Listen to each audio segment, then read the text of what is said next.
Hello dear student, welcome to my YouTube channel. आज हम आप लोग के लिए प्रेजेंट कंटिन्यूअस टेंस लेकर आए हैं। ठीक है, इसका भी आपको फुल डिटेल देंगे। ठीक है, एक एक स्टेप बाय स्टेप बताएंगे। हाँ, मतलब जितने भी 6 सेंटेंस है, 6 सेंटेंस के बारे में आपको बताएंगे। हाँ, जिस तरह आपको अच्छे तरीके से समझ में आ सके। और प्रेजेंट इंडिफिनिट टेंस अगर आपको समझ में नहीं आया है तो मेरा पिछले वीडियो देख लीजिए, उसमें मैंने बनाया है। ठीक है, तो चलते हैं प्रेजेंट कंटिन्यूअस के बारे में बताते हैं आपको।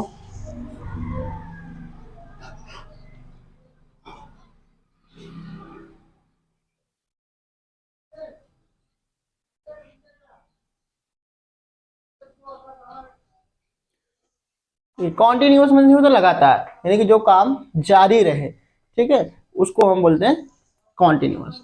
इसकी जो पहचान होती है, पहचान रहा है, रही है, रहे हैं आदि। यानी लास्ट के वाक्य के अंत में यही आता है, रहा है, रही है, रहे हैं आदि। तो इससे मुझे पता चलता है कि ये प्रेजेंट कॉन्टिन्यूअस टेंस है। इसका जो रूल होता है, नियम, rule number 1, he, she, it, name के साथ में, देखिए एक वचन क्रिया है, इसके साथ में आप इज लगा सकते हो और प्लस बी में आप आईएनजी जोड़ सकते हो, यानी कि verb first form plus ING होता है। ठीक है, ही सिट नेम के साथ में इज लगता है और उसमें वर्ब फर्स्ट फॉर्म आईएनजी लगता है। रूल नंबर 2 जो होता है, इसमें आप सिर्फ आई के साथ आई एम लगा सकते हो प्लस इसमें V1 फर्स्ट आईएनजी, ये हो गया। इसको लगा सकते हो, आई के साथ में आई एम लगा सकते हो। और रूल नंबर 3 जो होता है, इसमें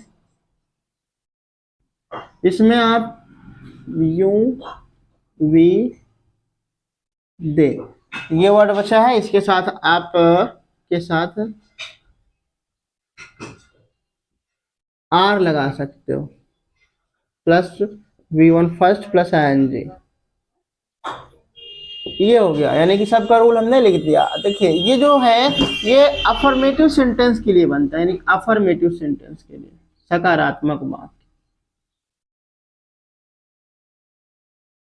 सेंटेंस। इसका जो रूल होता है, सब्जेक्ट प्लस इज या एम या आर लगता है, plus V1 first form plus ING plus object. ये इसका रूल बन के तैयार हुआ। ठीक है, चलते हैं इसका एग्जाम्पल आपको समझाते हैं। देखिए एग्जाम्पल लेते हैं, जैसे वह अंग्रेजी बोल रहा है, वह अंग्रेजी बोल रहा है। देखिए वह सब्जेक्ट लिखने के बाद हमने पिछली वीडियो में आपको बताया था कि जब भी कभी सेंटेंस बनाओ तो आप आगे देखिए ही है, ही को लिखने के बाद अब बैक साइड से चलेंगे। देखिए यहाँ पर कहोगे सर जी पहले तो रहा है, तो रहा है की मीनिंग तो क्या होगी? तो रहा है की मीनिंग जो है वो आईएनजी पार्टिसिपल यूज हो रहा है यहाँ पर, तो उसको छोड़कर हम आगे बढ़ते हैं बोलने का। लेकिन थोड़ा सा आपको यहाँ लिखना पड़ेगा इज, इसकी जो सहायक क्रिया है इज लिखना पड़ेगा। ठीक है, इज स्पीकिंग, स्पीक में आईएनजी जोड़ देंगे। देखिए ही इज स्पीकिंग इंग्लिश, ये हो गया। ही इज स्पीकिंग इंग्लिश, वह अंग्रेजी बोल रहा है। चलिए दूसरा समझाते हैं कि जैसे मैं मैच खेल रहा हूँ, मैं है तो आई लगेगा, आई के साथ में आई एम लगेगा, प्लेइंग हो जाएगा, आई प्ले आईएनजी जोड़ देंगे, आई प्लेइंग मैच, ये हो गया इसका एग्जाम्पल। ठीक है, चलते हैं और इसका एग्जाम्पल समझाते हैं। लिखा जाए सूरज या सूर्य पूरब में निकल रहा है,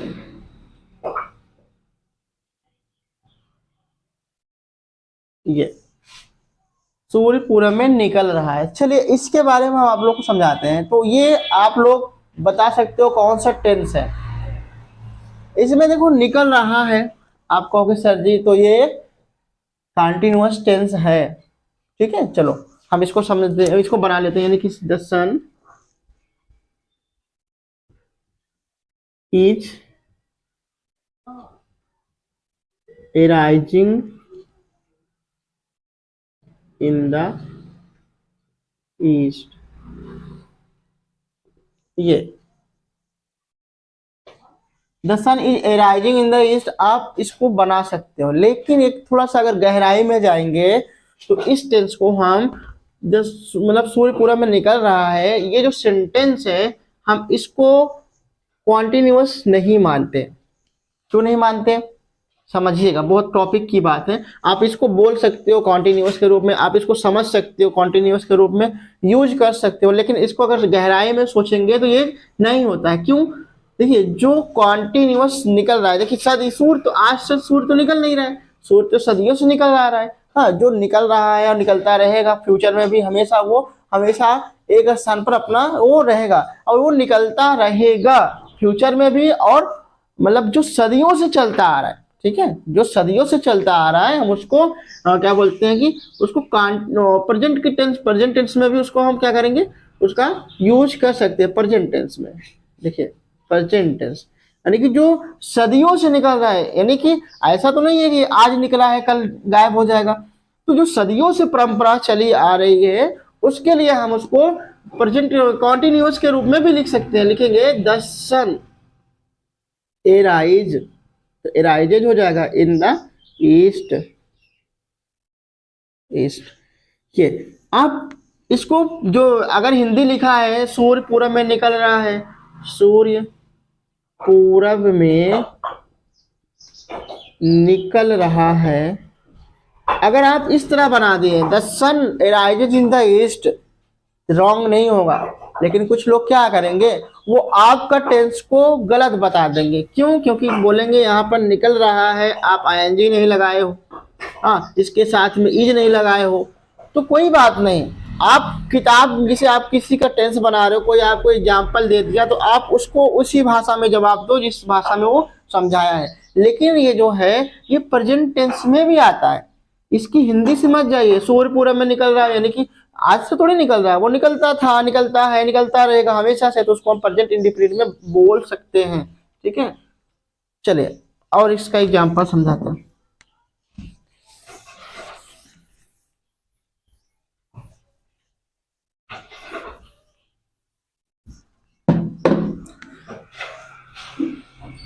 नौकर खेत में काम कर रहा है, सर्वेंट लिखेंगे,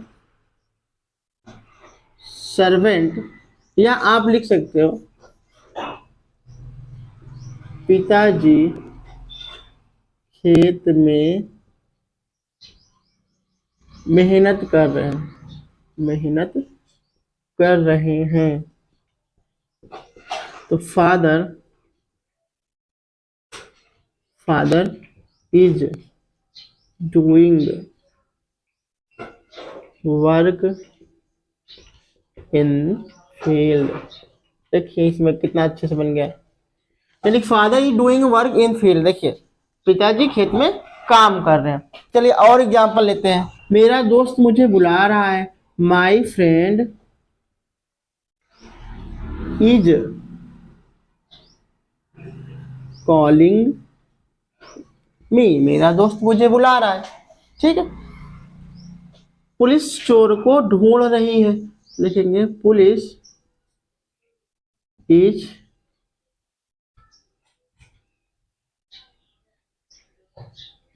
सर्चिंग ऑफ थीफ। ये हो गया, police is searching of thief, police चोर को ढूंढ रही है। चलिए ये हो गया आपका प्रेजेंट कॉन्टिन्यूअस का अफर्मेटिव सेंटेंस। इसका निगेटिव सेंटेंस समझाते हैं।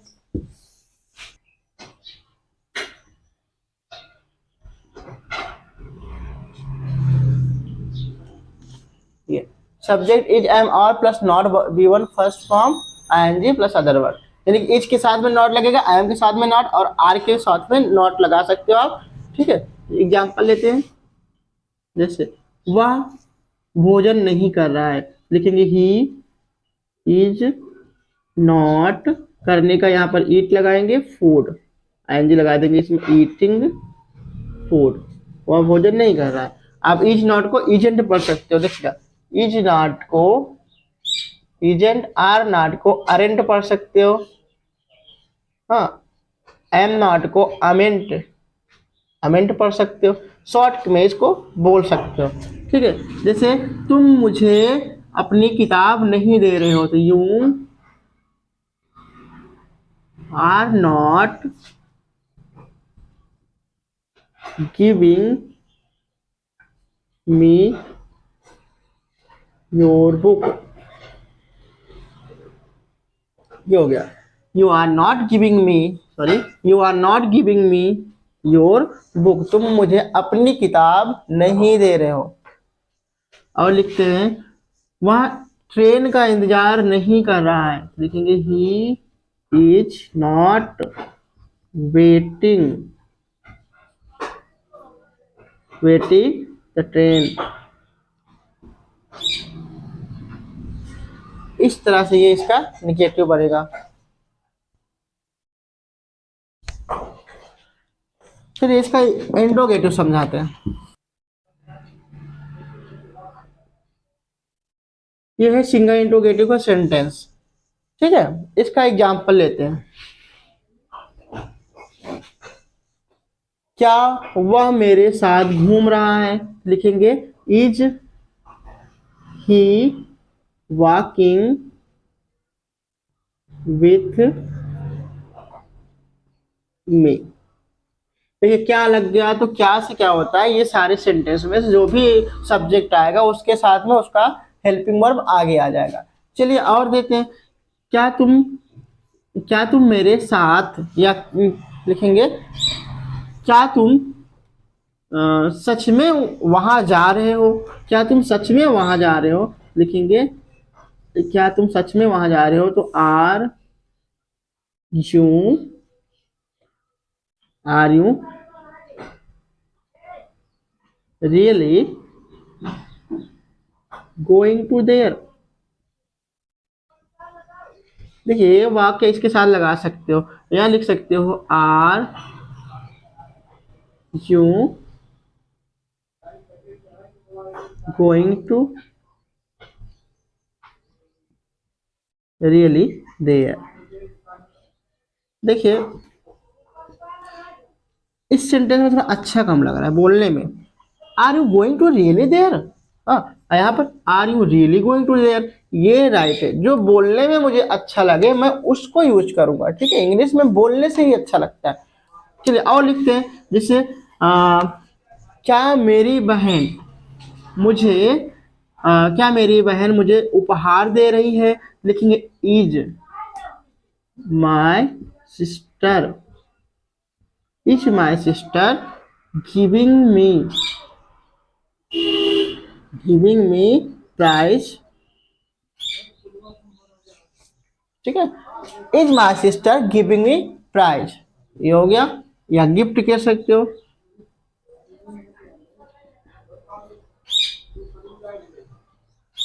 गिविंग गिफ्ट, मतलब गिफ्ट में भी कर सकते हो, is my sister giving gift me, या is my sister giving me gift, ठीक है। ये हो गया आपका इंट्रोगेटिव सेंटेंस। चलते हैं इसका इंट्रोगेटिव निगेटिव सेंटेंस समझाते हैं।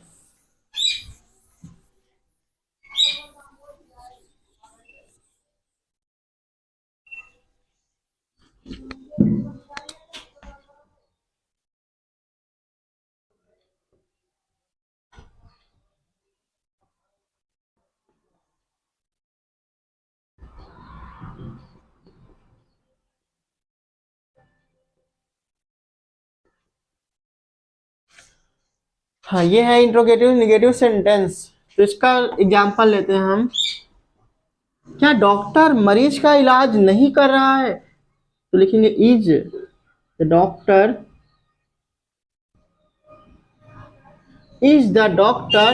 नॉट, ट्रीटमेंट में से इलाज करना होता है, तो लिखेंगे ट्रीटिंग कर सकते हो या ट्रीटमेंटिंग कर सकते हो। ये is the doctor not treatmenting of the patient.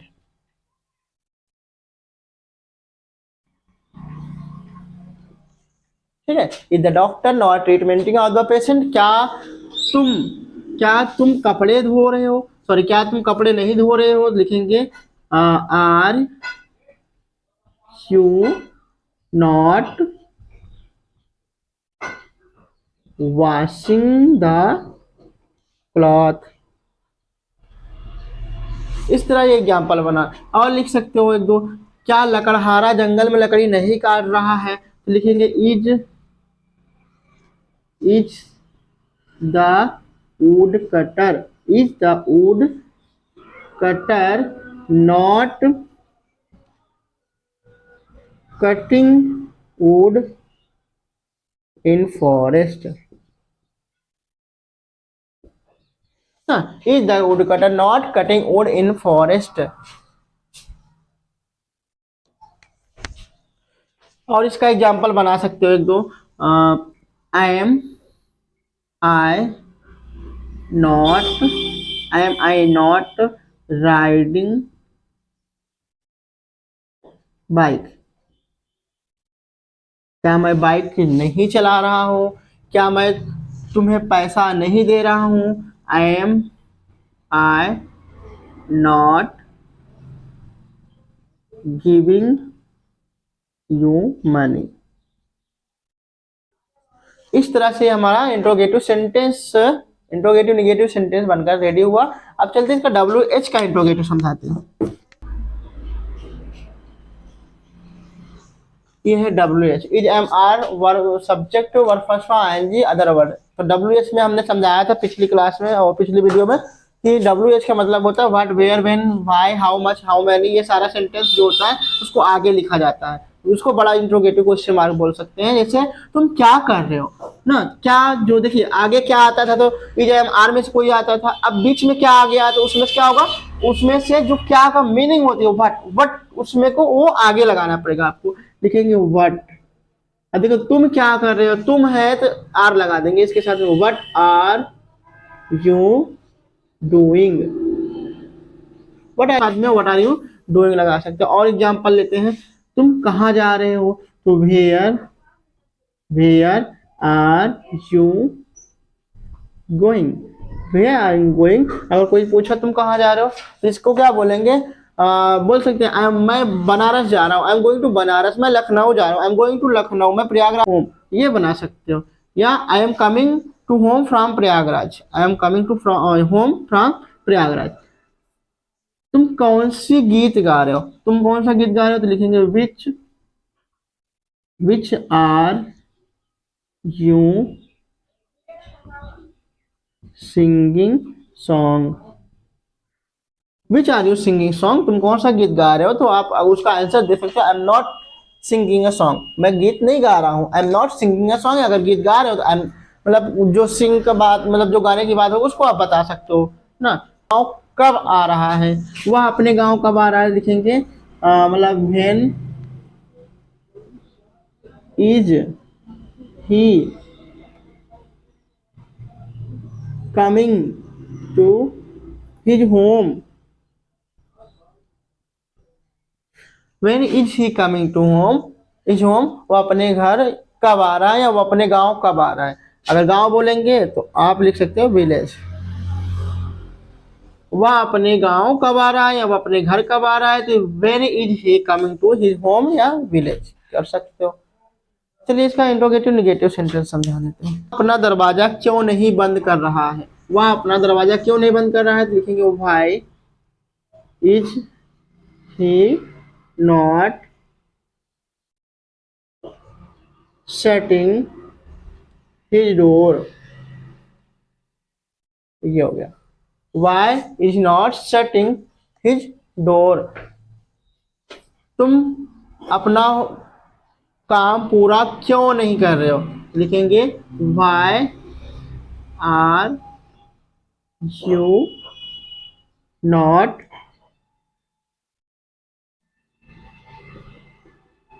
Completing your work.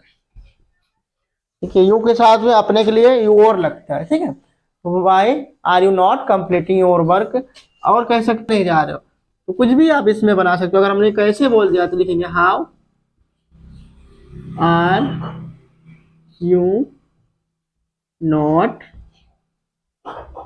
Going to feast. Feast में से भी दावत होता है, इनविटेशन में से भी दावत होता है। ठीक है, यहाँ पर कुछ भी कर सकते हो, how are you not going to feast. और लिख सकते हैं वह आपको पत्र क्यों नहीं लिख रहा है, लिखेंगे why is he not writing letter you. ये कह सकते हो why is not writing letter you, वह आपको पत्र क्यों नहीं लिख रहा है। इस तरह हमारा WH का इंट्रोगेटिव सेंटेंस कंप्लीट होता है। ठीक है, इसमें कुछ एग्जांपल हम इस तरह समझा देते हैं। जैसे मिक्स सेंटेंस हम अब बताते हैं, अभी तो मैंने सब इकट्ठा बताया था। ठीक है, अब आज हमने प्रेजेंट कंटिन्यूअस में जितना भी सेंटेंस पढ़ा, मतलब affirmative, negative, interrogative, interrogative negative, WH interrogative, WH interrogative negative, मतलब इस सारे सेंटेंस का उदाहरण जितना आप बोलोगे उतना ही बोल पाओगे। जैसे वहां उसे बुला रहा है ना, ही इज कॉलिंग हिम, वह उसे नहीं बुला रहा है। ही नॉट कॉलिंग हिम, क्या वह उसे बुला रहा है। इज ही कॉलिंग हिम, क्या वह उसे नहीं बुला रहा है। Is he not calling him. तो कैसे आप इसको पढ़ लो। हाँ, जितना जितना आप पढ़ोगे ये सब सेंटेंस को, जितना आप पढ़ोगे, जितना आप बोलोगे, आपको उतना ही इंग्लिश बोलना आएगा। ठीक है, इसमें ज्यादा कुछ है नहीं, इंग्लिश एकदम आसान है। अगर आप लोग खुलकर बोलना की, मतलब खुलकर बोलने की कोशिश करोगे तो। ठीक है, क्योंकि कहावत है ना, हमने बोला था, फिर से बोल रहे हैं, स्पीकिंग कम्स बाय स्पीकिंग। कहावत है, बोलने से बोलना आता है, लिखने से लिखना आता है, राइटिंग कम्स बाय राइटिंग। दौड़ने से दौड़ना आता है, रनिंग कम्स बाय रनिंग। तो जितना आप बोलोगे, जितना बोलने का प्रयास करोगे, वो आपका लक्ष्य आपके सामने दिखेगा। ठीक है, मैं कोशिश करूंगा कि आप लोग को बहुत आसान से आसान तरीके से ये टेंस समझाने की कोशिश करूँ। इस तरह हमारा प्रेजेंट कॉन्टिन्यूअस टेंस कंप्लीट हुआ। ठीक है, अब फिर मिलते हैं हम आपको अगले वीडियो में, वो कुछ नया लेकर, जैसे present perfect tense, present perfect continuous tense. हाँ, ये सारे सेंटेंस आपको अगले वीडियो में मिलेंगे कुछ नए तरीकों से। ठीक है, तब तक के लिए धन्यवाद।